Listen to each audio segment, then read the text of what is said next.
Hi Vogue, I'm Florence Pugh, and today I will be eating a bunch of British foods.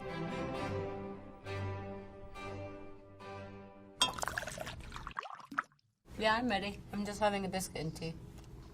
This is an English breakfast, a full English, as you would say. You usually get this on the weekends after you've had a big night. This is a tomato, obviously. English sausages. Beans, black pudding. Black pudding is made from the blood of pork, I think. I didn't touch them for years, and then I had one in Scotland, and it was amazing. Fried egg, sunny side up, obvi. Bacon.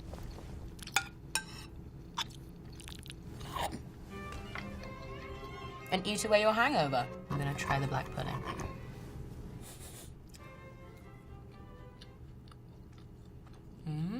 That's a good black pudding. And it's spicy. It's fancy. Sorry, condiments. Is that the biggest Scotch egg I've ever seen? What's in there? I think it's pickled onions. It is pickled onions. I sometimes eat them raw. I went through a phase of drinking the vinegar out of the jar, just raw. Don't know why. Oh! They're really pickledy. Okay, I'm gonna try the Scotch egg. And it's steaming, it's warm. So a Scotch egg is a boiled egg, and around it is breaded sausage, and then it's deep fried. Come here, ketchup. Bit of ketchup won't hurt anyone. My family and I are big on the food fronts, and my dad is the king of the kitchen, so at no point can you don the stove when he's donning the stove.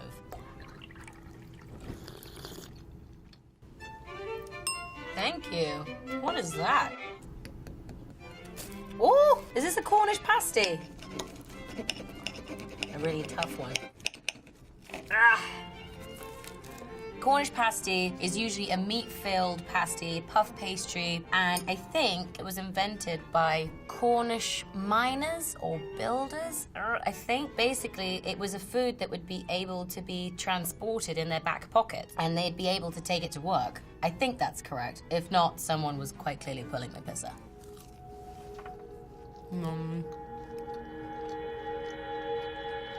That's a tasty Cornish pasty. This is a shepherd's pie.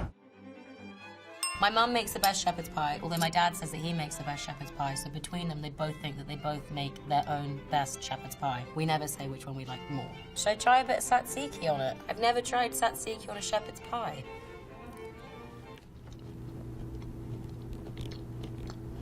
It's good. Tzatziki goes with everything. Most of the film sets that we've been on, at the end of a day's shoot, we'll go home and one person will cook. So, for example, on Midsummer, Jack would cook a curry, and I'd cook a ratatouille, because that's one of my favorite meals. I got everybody into my mulled wine on Little Women. They loved that.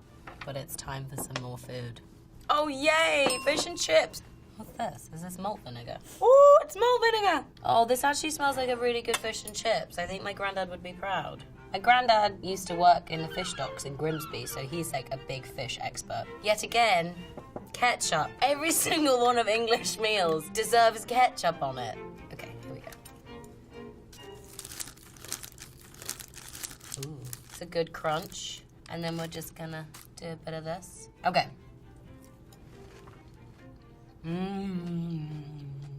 Fish and chips. Oh, that's good. You hear the crunch. In some fish and chip places, you can take your own piece of fish to the chippy and they will deep fry it for you, which is pretty cool, I thought. My granddad does that. Ah, sorry, I don't have any space. I'm so excited. Hang tight. I'm gonna cleanse the palate. It plopped on my forehead. Oh. Ooh. It's a It's a steak and ale pie with a bit of mash. I have no idea what goes into making one of these, but usually they put a beer in there, which is why it smells so good. Is this a steak and kidney? And I think that has melted butter dribbled on the top. It does. That's so naughty.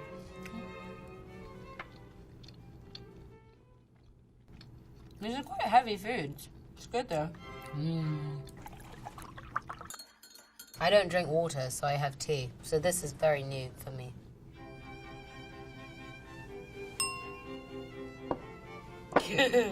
What is that?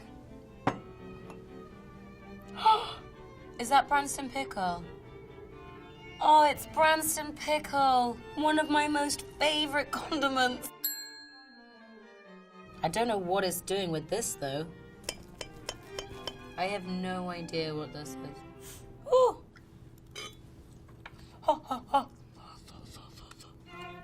I'm stumped. I have no idea what that is. What is it? Bubble and squeak. Bubble and Squeak? Well, this is a fancy Bubble and Squeak. The idea behind Bubble and Squeak, it's usually the day after a roast, and there's leftovers. Mashed potato, cabbage, meat if you have it. You put it in the pan and you fry it. But this is fancy. This isn't a whole hot pan and everything. Ooh.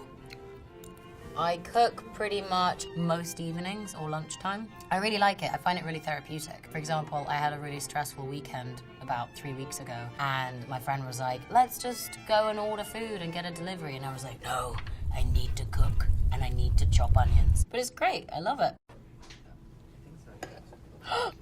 No! I need a Tide pen. Don't worry, I have my own. See, that's the downside to having such big sleeves. Yay! The magic of Tide pens. It's actually working. Yes! And then you just let that sit for a bit. Okay. Is this a roast? It is a roast. Is it a roast? It's a Cornish hen. I don't think I've had Maybe I have. Let's give it a go. I learnt years ago from Jamie Oliver that he has this really clever way of cutting along the backbone, and then there's a little ridge there where you just nestle the knife down and you essentially can just push the whole breast off. Thanks, Jamie Oliver. I love Brussels sprouts. There's so much hate on Brussels sprouts, and I love them. This is my favorite dish so far. My little sister has this ongoing bit, which is whenever Dad says we're having chicken, Mole goes, again? It's like Tetris, but for food. Sticky toffee pudding. Do you have any juice? Can I have some juice? Thank you. Ribena! Every person's childhood is full of Ribena. Delicious. Thank you for my juice. Oh, this has potential to be really messy. Go.